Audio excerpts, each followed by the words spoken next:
নমস্কার। উত্তর কলকাতার প্রচারক প্রদীপ কুমার দাঁ। আজকে হচ্ছে শুভ দুর্গা ষষ্ঠী। এই মুহূর্তে আমি আমার পাড়াতেই রয়েছি, পাড়ার মোড়ে। অর্থাৎ আপনারা জানেন যে উত্তর কলকাতার একটা জনবহুল এলাকা সুতানুটি হাটখোলা, শোভাবাজার, বেনিয়াটোলা। আর এই বেনিয়াটোলা আপনারা জানেন যে চিতপুর রোড হয়ে একদিক থেকে বাগবাজারের মানুষের ঢল আসছে, একপুরের চিতপুর দিয়ে আসছে।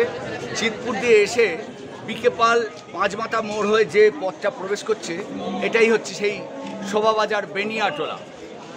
দর্শকবৃন্দ, আপনারা জানেন যে প্রতি বছর আপনারা আমাদের এই পল্লীতে আসেন। উত্তর কলকাতার একটা জনবহুল এলাকা, বনেদি, কলকাতার বনেদি এলাকা, যেখানে আমরা বেশিরভাগই এই পল্লীর মানুষ গন্ধ বণিক, তারা এইখানে বসবাস। দর্শকবৃন্দ, আজকে শুভ ষষ্ঠী। আপনারা দেখতেই পাচ্ছেন, আমি ক্যামেরা পার্সন বলবো একটু ঘুরিয়ে ভিড়টা দেখাতে।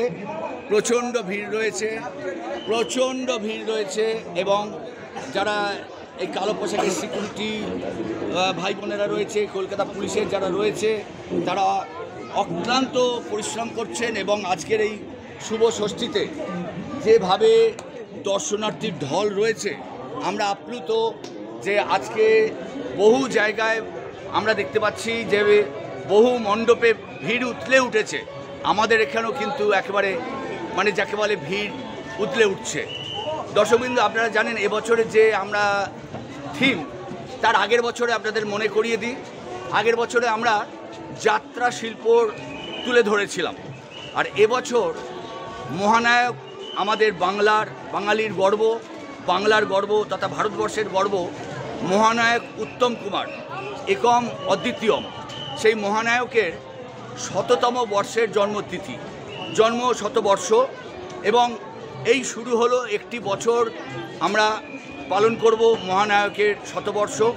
তো এবছরে আপনার থিম দেখতে পাচ্ছেন, এর আগের দুটো ভিডিওতে আপনাদের দেখিয়েছি, আপনারা ফলো করবেন। দেখুন, মহানায়কের সম্বন্ধে আমরা অনেকে অনেক কিছু জানি, আবার অনেকে অনেক কিছু জেনেও জানি না। কিন্তু সবচেয়ে আশ্চর্যের বিষয় হচ্ছে আমরা গর্বিত যে মহানায়ক যেখানে জন্মেছেন, ঠিক এইখান থেকে এই পল্লী দিয়ে গেলে কয়েক পা গেলেই আমাদের বিকেপাল পার্কের ঠিক উল্টো দিকে পুরাতন আইডেটলায় মহানায়কের মামার বাড়িতে তিনি জন্মগ্রহণ করেছেন এবং একসময় এই এলাকায় তিনি ঘোরাফেরাও করেছেন। তা যাই হোক, তখনকার দিনে তার নাম তো উত্তম কুমার ছিল না, তাই মহানায়ক উত্তম কুমার আমাদের যে শতবর্ষে তার সমস্ত ছায়াছবির বিভিন্ন কর্মকাণ্ড আমাদের এবছরের থিম তুলে ধরা হয়েছে। এবং দূর দূরান্ত থেকে দর্শনার্থীর ঢল আজকের এই শুভ ষষ্ঠীর দিনেও প্রচণ্ড ঢল রয়েছে। দেখতে পাচ্ছেন অপেক্ষারত দর্শনার্থী, ভেতরে দেখতে পাচ্ছেন, এই দেখুন সব প্রবেশ করছে, এই প্রবেশ করতে মণ্ডপের মধ্যে প্রবেশ করছে। এবং আপনারা জানেন যে 2022-এ আমাদের এই স্থায়ী যে মন্দির, স্থায়ী মন্দিরে 1 টন ওজনের পার্মানেন্ট দুর্গা, অর্থাৎ মা দুর্গা 1 টন ওজনের তিনি এসেছেন, অষ্টধাতুর মূর্তি। সেই দর্শন করার জন্য মানুষ যেমন ছুটে আসছেন, আবার আমাদের ভেতরে এই যে শিল্পকলা দেখবার জন্য মানুষ ছুটে আসছেন।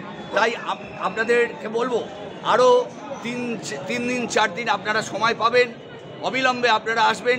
বিশেষ করে এই জৌলসটা দেখতে গেলে সন্ধ্যের পরের একটা জৌলস আলাদাভাবে রয়েছে। এবং মহানায়কের কণ্ঠ আপনারা ভেতরে শুনতে পাচ্ছেন, তিনি কি ছবিতে যে ছবিতে অভিনয় করেছেন সেই গানগুলো আমরা তুলে ধরেছি।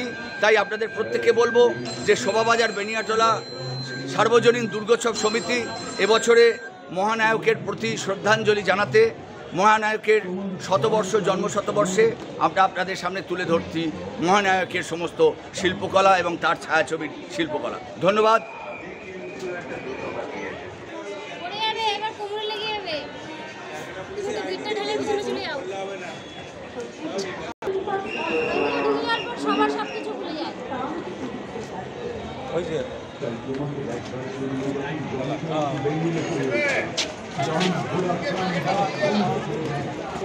অবরোধ